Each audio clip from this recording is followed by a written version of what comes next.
How did your career begin? Let's go back a little bit to the beginning to make it really quick.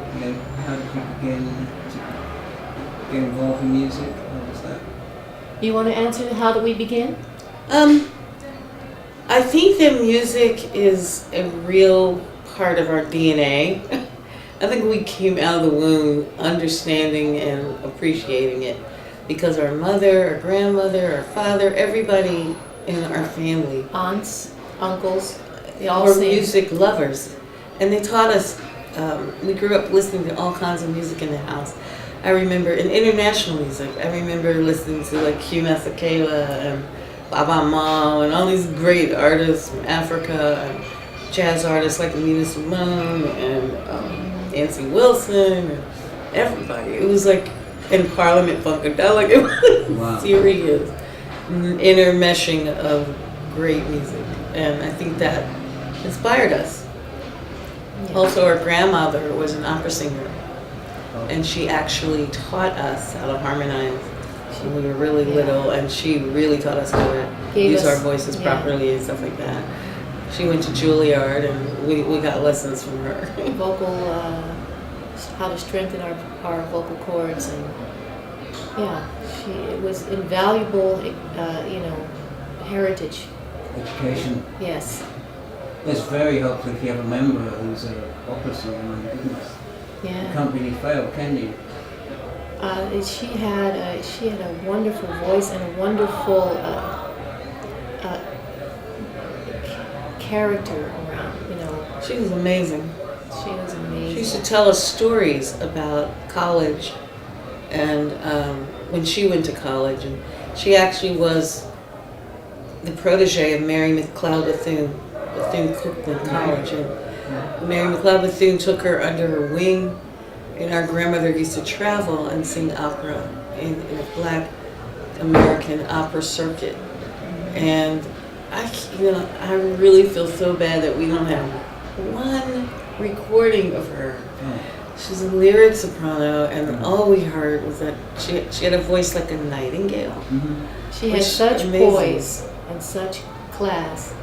And one time, my uncle said, I reminded her, maybe one of the songs I sang, I reminded him of her. One voice, one of the songs that I sang. Mm-hmm. Really? It was like, I'm So proud jealous. about that. yes, I felt happy about that. I know, don't touch this. Yeah. There's one more thing about her. She's full of surprises. We were on tour once in France because she used to travel with us almost everywhere. Wow. And we introduced her. We said, our grandmère, our grand-mère. Mm-hmm. And she came out, elegantly walked on stage, grabbed the mic, and started uttering everything in French. And the crowd went crazy. We had no idea she even knew how to say oui. So it blew us away. But our grandma was like that. She was dramatic and elegant and incredibly talented. Educated, yes. Yes.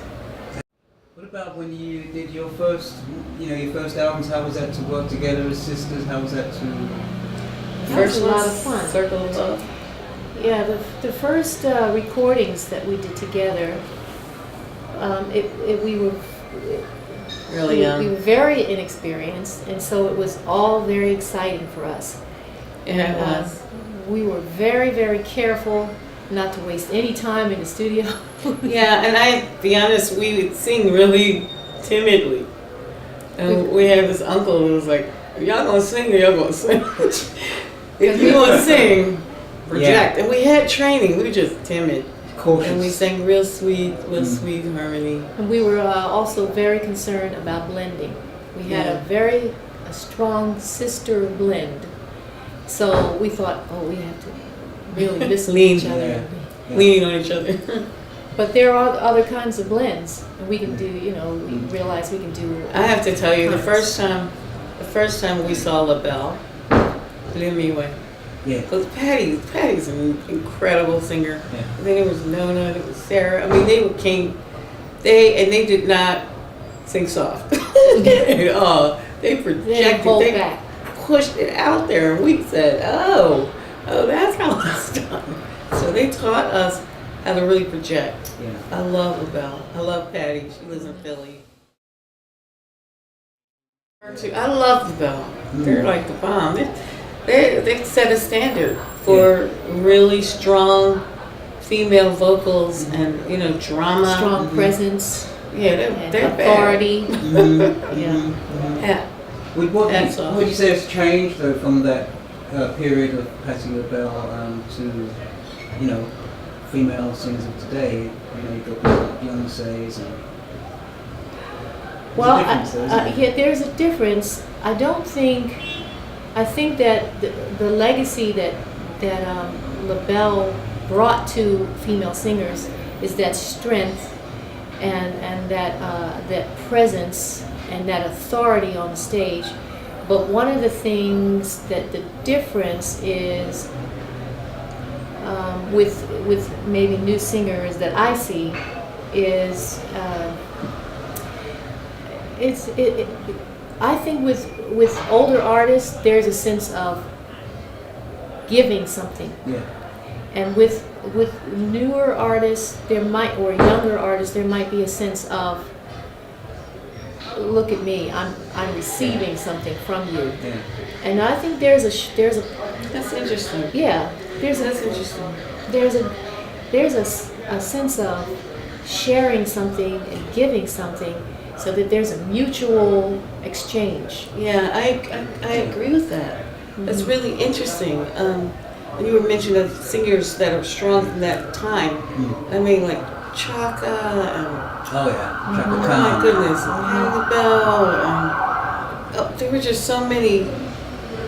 One of the things I think helped with singing back then was that there was a gospel element in Black American music, because that's where we learned how to really emote. When you're talking about your spirit and you're really talking about, you're not faking it. So you sing from your spirit, you sing from your soul. Yeah, And I think that the church has dissipated a bit it's something in real. the Black community. Yeah. Yeah, and so there are different kinds of vocal runs, different kinds of ways of expressing. But I don't think any way of expressing vocally is as strong as expressing from your soul. Yeah, and from and your spirit. I would say it this way: you're either performing or you are speaking a message. You're communicating. There's That's a communication Yeah.